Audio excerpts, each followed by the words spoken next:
നമസ്തേ. CBSE 7ാം ക്ലാസ്സിലെ സംസ്കൃതം ദീപകം പാഠപുസ്തകത്തിലെ 5ാമത്തെ പാഠമാണ് സേവാഹി പരമോ ധർമ്മ എന്നുള്ള പാഠം. ഈ ഒരു വീഡിയോയിലൂടെ നമ്മൾ ഈ ഒരു ചാപ്റ്ററാണ് ഡിസ്കസ് ചെയ്യാനായിട്ട് പോകുന്നത്. അപ്പോൾ ഈ ഒരു വീഡിയോ സീരീസിലൂടെ നമ്മൾ ദീപകം 7ാം ക്ലാസ്സിലെ മൊത്തം ടെക്സ്റ്റ് ബുക്ക് കംപ്ലീറ്റ് ആയിട്ട് നോക്കുന്നുണ്ട്. അപ്പോൾ തുടർന്നും ഇത്തരത്തിലുള്ള വീഡിയോസ്, എക്സാം റിലേറ്റഡ് ആയിട്ടുള്ള വീഡിയോസൊക്കെ ലഭിക്കുന്നതിനായിട്ട് ചാനൽ സബ്സ്ക്രൈബ് ചെയ്തില്ലെങ്കിൽ ചാനൽ ഫോളോ ചെയ്യുക. അപ്പോൾ നമുക്ക് വീഡിയോയിലേക്ക് കിടക്കാം. പ്രിയ ഛാത്രാഹ ജീവനെ സഫലതായൈ മാനവഃ കിം കിം അർജയത്. കുട്ടികളെ, ജീവിതത്തിന് സാഫല്യമാവുന്നതിന് വേണ്ടി, ഫുൾഫിൽമെൻറ്റ് കിട്ടുന്നതിന് വേണ്ടി മനുഷ്യൻ എന്തൊക്കെയാണ് നേടേണ്ടത് എന്നാണ് ചോദിക്കുന്നത്. അപ്പോൾ ഓരോ കുട്ടികൾ പറയാണ് ധനം, പദവീം, വിദ്യാം, ഉപാധിം. ഉപാധിം എന്ന് പറഞ്ഞു കഴിഞ്ഞാൽ ഡിഗ്രീസിനെയാണ് ഉപാധി എന്ന് പറയുന്നത്. കിം ഏതദൈവ പര്യാപ്തം, ഇത് മാത്രം മതിയോ എന്ന് ടീച്ചർ ചോദിച്ചു. അന്യത് കിം ആവശ്യകം മഹോദയ, വേറെ എന്തൊക്കെയാണ് വേണ്ടതെന്ന് കുട്ടികളും ചോദിച്ചു. മാനവീയാഹ ഗുണാഹ അപി ആവശ്യകാഹ ഭോഹോ, മനുഷ്യഗുണങ്ങളും ആവശ്യമാണ്. യഥാ സിദ്ധാർത്ഥസ്യ ജീവനെ വിദ്യ ധനം പദം ച സർവമപി ആസീത്. അതിൻ്റെ ഉദാഹരണം പറയാണ്, സിദ്ധാർത്ഥൻ്റെ ജീവിതത്തിൽ വിദ്യ, ധനം, പദവി എല്ലാം ഉണ്ടായിട്ടും കിന്തു മാനവീയ ഗുണൈഹി ഏവ സഹ മഹാത്മാ ബുദ്ധ ജാതഃ. അപ്പോൾ മനുഷ്യഗുണങ്ങളുടെ പേരിലാണ് അദ്ദേഹം മഹാത്മാവായിട്ട് മാറിയത്. ഇവിടെ സിദ്ധാർത്ഥൻ എന്ന് പറയുന്നത് ബുദ്ധഭഗവാന്റെ പൂർവാശ്രമ പേരാണ്. ആര്യെ കേത്തെ മാനവീയാഹ ഗുണാഹ.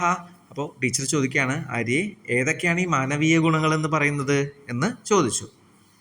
അടുത്ത പേജിൽ ഇവിടെ ബുദ്ധഭഗവാന്റെ ജീവിതത്തിലെ ചില സന്ദർഭങ്ങൾ കാണിക്കുന്ന ചിത്രങ്ങൾ കൊടുത്തിട്ടുണ്ട്. സത്യം, കരുണ, ഉദാരത, സേവ, പരോപകാര, അക്രോധ ഇത്യാദയ മാനവീയാഹ ഗുണാഹ സന്തി. സത്യം, കരുണ, ഉദാരമനസ്കത, സേവ, പരോപകാരം, അക്രോധ ക്രോധമില്ലായ്മ, ഇതൊക്കെയാണ് മനുഷ്യ ഗുണങ്ങൾ എന്ന് പറയുന്നത്. അദ്യ ഏതൈഹി ഗുണൈഹി സംബന്ധാം ഏകാം കഥാം പഠാമഹ. ഇന്ന് നമുക്ക് ഈ ഗുണങ്ങളായിട്ട് റിലേറ്റ് ചെയ്യുന്ന ഒരു കഥ നമുക്ക് പഠിക്കാം. ആ മാന്യേ വയം അപി പഠിതും ഇച്ഛാമഹ. അപ്പം ഞങ്ങളും പഠിക്കാനായിട്ട് ആഗ്രഹിക്കുന്നു ടീച്ചറെ എന്ന് പറഞ്ഞ് കുട്ടികൾ പറഞ്ഞു. ഇതോടെ ആ ഒരു ഇൻട്രൊഡക്ഷൻ പാർട്ടാണ് കഴിഞ്ഞിരിക്കുന്നത്. ഇനി നമുക്ക് ലെസണിലേക്ക് കിടക്കാം. സേവാഹി പരമോ ധർമ്മ, സേവയാണ് പരമമായിട്ടുള്ള ധർമ്മം. നാഗാർജുന പ്രസിദ്ധ രസായനശാസ്ത്രജ്ഞ ചികിത്സക ച ആസീത്. നാഗാർജുനൻ പ്രസിദ്ധനായിട്ടുള്ള രസായനശാസ്ത്രജ്ഞ, മെഡിസിൻസ് ഒക്കെ ഉണ്ടാക്കുന്ന ഒരു ശാസ്ത്രജ്ഞനായിരുന്നു. അതേപോലെ ചികിത്സക, ഒരു ഡോക്ടറും കൂടിയായിരുന്നു.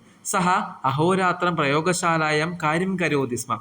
അദ്ദേഹം അഹോരാത്രം, അതായത് രാപ്പകലില്ലാതെ പ്രയോഗശാലയിൽ, ലാബിൽ കാര്യം ചെയ്തുകൊണ്ടിരുന്നു, പരീക്ഷണമൊക്കെ നടത്തിക്കൊണ്ടിരുന്നു.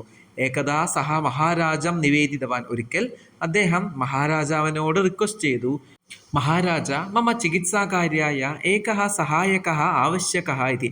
അപ്പോൾ എൻ്റെ ചികിത്സാ പരീക്ഷണത്തിന് വേണ്ടിയിട്ടൊക്കെ ആയിട്ട് ഒരു സഹായകനെ ആവശ്യമുണ്ട് എന്ന് പറഞ്ഞു.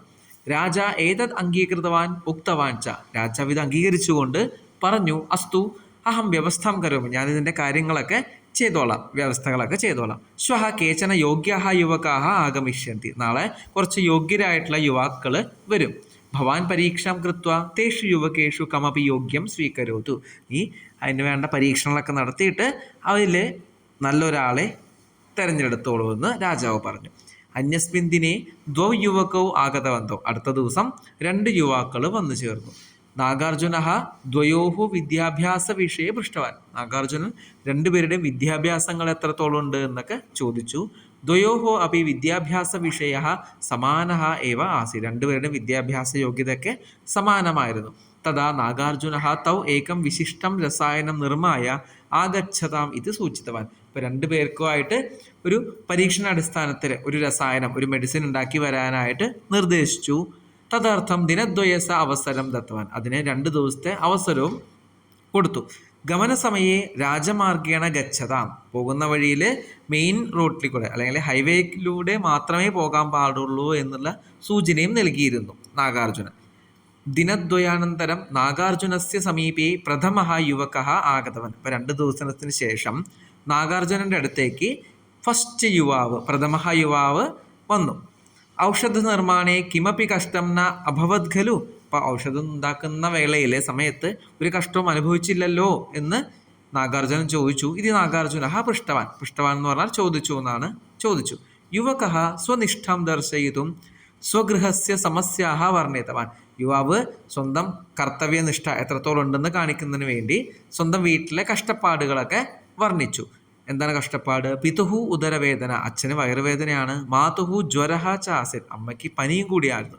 തഥാപി അഹം തത് സർവം പരിത്യജ്യ, എന്നിരുന്നാലും ഞാൻ അതൊക്കെ ഉപേക്ഷിച്ച് ഔഷധം നിർമ്മിതവാൻ, ഔഷധം നിർമ്മിച്ചു. ഇതി ഉക്ത്വ നാഗാർജുനായ രസായനം ദത്തവൻ, എന്ന് പറഞ്ഞുകൊണ്ട് നാഗാർജുന് താനുണ്ടാക്കിയ മെഡിസിൻ രസായനം നാഗാർജുന് കൊടുത്തു.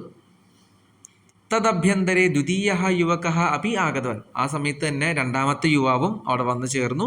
സഹ ഖിന്നഃ ആസീൻ, അവൻ ദുഃഖിതനായിരുന്നു. തമപി നാഗാർജുന പൃഷ്ടവാൻ, അപ്പോൾ അവനോടും നാഗാർജുനൻ ചോദിച്ചു.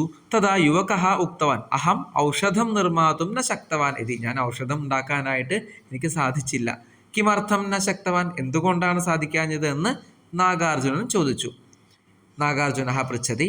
യുവക ഉക്തവാൻ, യുവാവ് പറഞ്ഞു. രാജമാർഗേ അഹം കഞ്ചിത് രോഗിണം ദൃഷ്ടവാൻ, രാജമാർഗത്തിൽ അതായത് പോകുന്ന വഴിയിൽ മെയിൻ റോഡിൽ ഞാനൊരു രോഗിയെ കണ്ടു. തസ്യ പരിസ്ഥിതി ശോചനീയ ആസിൻ, അവൻ്റെ സ്ഥിതി വളരെ മോശമായിരുന്നു. അഹം തം സ്വഗൃഹം നീതവാൻ, ഞാൻ അവനെ എൻ്റെ സ്വന്തം വീട്ടിലേക്ക് കൊണ്ടുപോയി. ദിനദ്വയം തസ്യ ഏവ സേവായം നിരതഃ ആസം, 2 ദിവസം അവനെ സേവിക്കുന്ന കാര്യത്തിൽ ഞാൻ തിരക്കിൽ ആയിരുന്നു. അദ്യ പ്രാതഃ സഹ സ്വസ്ഥഃ അഭവൻ, ഇന്ന് രാവിലെ അവൻ സ്വസ്ഥനായി. അഹം തതഃ സാക്ഷാൻ അത്ര ആഗതവാൻ, ഇന്ന് ഞാൻ അവിടുന്ന് ഡയറക്റ്റായിട്ട് വരികയാണ് ചെയ്തത്. രസായന നിർമ്മാണാർത്ഥം സമയം ഏവന പ്രാപ്തം ഇതി, അപ്പോൾ രസായനം മെഡിസിൻ ഉണ്ടാക്കാനായിട്ട് എനിക്ക് സമയം തീരെ ലഭിച്ചില്ല എന്ന് നാഗാർജുനോട് രണ്ടാമത്തെ യുവാവ് പറഞ്ഞു. തദനന്തരം നാഗാർജുന ദ്വിതീയ യുവകം സഹായകത്വേന സ്വീകൃതവാൻ, അതിനുശേഷം നാഗാർജുനൻ രണ്ടാമത്തെ യുവാവിനെ സഹായിയായിട്ട് എടുത്തു. രാജാ ഏതം വൃത്താന്തം ശ്രുത്വ ആശ്ചര്യം പ്രകടിതവാൻ, ഇപ്പോൾ രാജാവ് ഈ കഥ കേട്ട ശേഷം ആശ്ചര്യത്തോട് നിന്നു. സഹ നാഗാർജുനം പൃഷ്ടവാൻ, നാഗാർജുനോട് ചോദിച്ചു രാജാവ്. പ്രഥമ യുവക ഔഷധം കൃത്വ ആനീതവാൻ, ആദ്യത്തെ യുവാവ് ഔഷധം ഉണ്ടാക്കി കൊണ്ടുവന്നു. ദ്വിതീയ തഥാന കൃതവാൻ, രണ്ടാമത്തെ ആളത് കൊണ്ടുവന്നില്ല. തഥാപി ഭവാൻ കിമർത്ഥം ദ്വിതീയം ചിതവാൻ, എന്നിട്ടും എന്തുകൊണ്ടാണ് നീ രണ്ടാമത്തെ ആളെ സെലക്ട് ചെയ്തത് എന്ന് ചോദിച്ചു. അപ്പം നാഗാർജുനൻ പറഞ്ഞു. ദ്വിതീയ അപി ഔഷധ നിർമ്മാണേ കുശലഃ അസ്തി, രണ്ടാമത്തെ ആളും ഔഷധം ഉണ്ടാക്കുന്ന കാര്യത്തിൽ നല്ല ടാലൻറ്റഡ് ആണ്, കുശലനാണ്. കിന്തു തേന സമയഃ ന പ്രാപ്തഃ, പക്ഷേ അവന് സമയം ലഭിച്ചില്ല. യതഃ സഹ സേവായം നിരതഃ ആസീത്, എന്തുകൊണ്ടാണ്? അവൻ സേവ ചെയ്യുന്ന കാര്യത്തിൽ തിരക്കിലായി. തം രോഗിണം അഹം പൂർവമേവ മാർഗേ ദൃഷ്ടവൻ, ആ രോഗിയെ ഞാൻ മുമ്പ് തന്നെ മാർഗത്തിൽ വഴിയിൽ കണ്ടതാണ്. അത്തഃ രാജമാർഗേണ ഗന്തവ്യം ഇതി അഹം യുവകദ്വയം സൂചിതവാൻ, അതുകൊണ്ടാണ് രാജമാർഗത്തിലൂടെ മാത്രമേ പോകാൻ പാടുള്ളൂ എന്ന് 2 യുവാക്കളോടായിട്ട് സൂചിപ്പിച്ചത്. പ്രഥമ രോഗിണം ദൃഷ്ട്വ അപി അഗ്രേ ഗതവൻ, ആദ്യത്തെ യുവാവ് രോഗിയെ കണ്ടിട്ട് പോലും അവനെ കാണാത്ത മട്ടിൽ മുന്നോട്ട് പോയി. സഹ യന്ത്രവത് കാര്യം കരുതി, അവൻ യന്ത്രത്തെ പോലെയാണ് കാര്യങ്ങൾ ചെയ്യുന്നത്. തസ്മിൻ സേവായാഹ ഭാവന നാസ്തി, അവനിൽ സേവ ചെയ്യണം എന്നുള്ള ഭാവന ചിന്തയൊന്നും ഇല്ല. സേവാഭാവനം വിനാ ചികിത്സക കഥം ഭവീൻ, അപ്പോൾ സേവാഭാവന ഇല്ലാതെ ഒരു ചികിത്സകൻ എങ്ങനെയാണ് ഉണ്ടാവുക? അത്തഹ അഹം ദ്വിതീയസ്യ ചയനം കൃതവാനിതി, അതുകൊണ്ടാണ് ഞാൻ രണ്ടാമത്തെ ആളെ സെലക്ട് ചെയ്തത്. അപ്പോൾ ഇതോടുകൂടി ആ ഒരു പാഠം കംപ്ലീറ്റ് ആയിരിക്കുകയാണ്. ഇനി അടുത്ത വീഡിയോയിലൂടെ നമ്മൾ ഇതിൻ്റെ തുടർ പ്രവർത്തനങ്ങളും അഭ്യാസങ്ങളൊക്കെ നമുക്ക് ഡിസ്കസ് ചെയ്യാം, പഠിക്കാം, മനസ്സിലാക്കാം. ധന്യവാദാഹ.